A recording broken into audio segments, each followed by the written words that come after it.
En rejoignant Télématin à la rentrée dernière, Flavie Flamme est sortie de son cocon de la radio pour la télévision et son exposition publique bien plus importante. Elle s'est confiée ce vendredi 21 mars 2025 auprès de Mesdames, médias sur sa façon d'appréhender son image à l'écran. Poiret Baudio. Écoutez cet article et la télévision est implacable. Flavie Flamand se confie sur son image à l'écran et avoue que ce n'est pas si simple. 002.00 Flavie Flamme n'a jamais de problème à parler de sujets parfois sensibles pour d'autres, comme quand elle a demandé de but en blanc à Julien Arnaud, son binôme dans Télématin, s'il avait une ménopause. L'animatrice a également révélé avoir été victime de viol quand elle était adolescente, et a raconté cette difficile histoire dans un livre, La Consolation, qui a ensuite été adapté dans un téléfilm. Alors qu'elle a rejoint Télématin sur France 2 à la rentrée dernière, la mère de famille de 50 ans est plus exposée à la télévision et se retrouve régulièrement face à des images d'elle. Flavie Flamme s'est confiée auprès de Mesdames Médias ce vendredi 21 mars 2025 sur ce que ça lui fait de se voir à l'écran.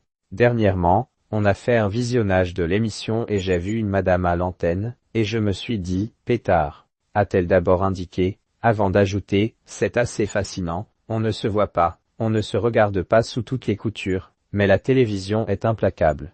Quant à ce qu'elle éprouve en se voyant, celle qui est aujourd'hui heureuse en amour n'a pas mâché ses mots. Quand tu te vois à l'antenne, marcher sur un plateau, de dos, en fait, tu te vois sous toutes les dimensions et ça, personne ne le fait. Personne ne se voit comme ça.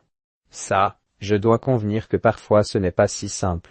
Flavie Flamme évoque sa vie privée et son compagnon discrète sur sa vie privée après sa relation très médiatisée avec Benjamin Castaldi dans les années 2000. Flavie Flamme a choisi de livrer que peu d'informations sur sa vie amoureuse depuis. Récemment invitée sur la chaîne YouTube de Maïtena Biraben, elle a néanmoins livré quelques informations sur celui qui fait battre son cœur. Vieillir, ce n'est pas un sujet parce que j'ai la chance d'être belle dans le regard de ceux qui m'entourent, d'un homme qui m'aime, de mes enfants. Elle a 2 enfants, Antoine et Enzo, NDLR, donc je ne me suis jamais sentie aussi libre que maintenant, a-t-elle révélé. De quoi se libérer en partie des démons du passé, mais aussi, peut-être, de vivre moins mal son image à l'antenne.